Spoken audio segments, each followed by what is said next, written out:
Hi అండి, అందరికీ నమస్కారం.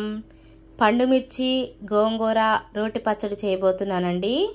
దానికోసం 2 పెద్ద గోంగూర కట్టలు తీసుకున్నాను. ఇది లేత గోంగూర అండి, చాలా తాజాగా ఉంది గోంగూర.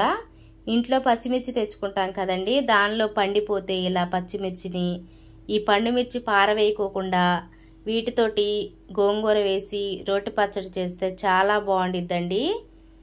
ఇంట్లో కూరగాయలు ఏం లేనప్పుడు ఈ పండుమిర్చి గోంగూర చాలా టేస్ట్గా అనిపించింది. మీకు నచ్చితే ట్రై చేయండి. వేడి వేడి అన్నంలో కొంచెం నెయ్యి వేసుకుని తిన్నా పర్లేదండి, చాలా బాగుండిద్ది. అలానే వేడి వేడి అన్నంలో ఈ గోంగూర వేసుకుని ఉప్పు చేప అనేది ఫ్రై చేసుకొని తింటే చాలా బాగుండిద్దండి. ఈ గోంగూర 2 సార్లు గుంజాను నేను. ఇలా ఆరబెట్టాలండి, నీళ్ళు చుక్క అనేది లేకుండా జల్లిబుట్టలో. స్టవ్ వెలిగించి బాండీ పెట్టి దానిలో ఆయిల్ వేసాను. ఈ ఆయిల్ కూడా కొంచెం వేడెక్కనివ్వాలి. కొన్ని ఊరుల్లో అయితే ఉప్పు గోంగూర అని కూడా పిలుస్తారండి ఈ గోంగూర పచ్చడిని. రోటి పచ్చడి కదండి, చాలా టేస్ట్గా ఉండిద్ది. ఇదిగోండి, నీళ్ళు చుక్క అనేది లేకుండా ఈ గోంగూరని ఫ్రై అవనివ్వాలి. మంచిగా ఫ్రై అవనివ్వాలండి. ఈ గోంగూర వేగటంతో ఉండిద్ది గోంగూర పచ్చడికి టేస్టు. మీకు నచ్చితే ట్రై చేయండి, పిల్లలు కూడా చాలా ఇష్టంగా తింటారు. పండుమిర్చి, జీలకర్ర, చిన్నులపాయలు, ఉప్పు, పెద్దులపాయలు, కొత్తిమీర తీసుకున్నానండి. నేను ఈ పచ్చిమిర్చిని వేపట్లేదు, పండుమిర్చిని ఉప్పేసి నూరుతున్నాను. పచ్చిగానే నూరుతున్నానండి, అది కూడా మెత్తగా నూరట్లేదు. ఇది మెత్తగా నూరకూడదండి, పొలుకులు పొలుకులుగానే ఉండాలి, ముక్కలు ముక్కలుగా. ఉప్పేసి నూరుతున్నాను. మీకు నచ్చితే ఒకసారి ట్రై చేయండి. ఎలా ఉందో కామెంట్ మాత్రం పెట్టండి. చాలా టేస్ట్గా ఉండిద్దండి. ఇలా కచ్చా పచ్చాగా నూరాలండి. దానిలో గోంగూర, నేను ముందు వేపిన గోంగూర వేస్తున్నాను.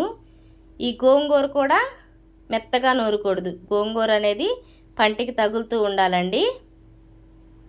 ఇలా మీకు నచ్చితే ట్రై చేయండి. దీనిలో నేను ముందు చూపించిన జీలకర్ర, చిన్నులపాయలు వేస్తున్నానండి. ఈ జీలకర్ర, చిన్నులపాయలు కూడా మెత్తగా నూరకూడదు, అలా పలుకులు పలుకులుగా ఉండాలండి. నలిగి నలగనట్టుగా దంచాలి. ఈ పెద్దుల్లిపాయలు కూడా అంతేనండి. ఇవి చాలా టేస్ట్ ఉంటుందండి, స్మెల్కి కానీ ఈ రుచికి కానీ చిన్నులపాయ జీలకర్ర బాగుండిద్దండి. ఈ పెద్దుల్లిపాయ కూడా కచ్చా పచ్చాగా దంచాలండి. ఇవి తినేటప్పుడు పంటికి తగులుతూ ఉండాలి, చాలా బాగుండిద్ది. ఇది రోటి పచ్చడి కదండి. ఇదిగోండి, అయిపోయింది పచ్చడి. దీన్ని ఇలా అయినా తినొచ్చండి, లేదు అంటే తాలింపు కూడా వేసుకుంటారు. నేను ఈరోజు తాలింపు వేస్తున్నానండి.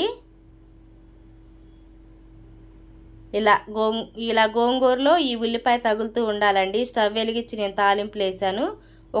ఒక ఎండుమిర్చి వేసానండి. నేను ముందు చూపించిన పచ్చడిని దీనిలో వేస్తున్నాను. ఇలా ఆయిల్లో 1-2 నిమిషాలు ఏగనివ్వాలండి. అయిపోయింది ఇది. చూడండి, మధ్య మధ్యలో ఇలా పెద్దుల్లిపాయలు కనిపిస్తూ, చిన్నులపాయలు కనిపిస్తూ, కొత్తిమీర కనిపిస్తూ చాలా బాగుండిద్దండి పచ్చడి.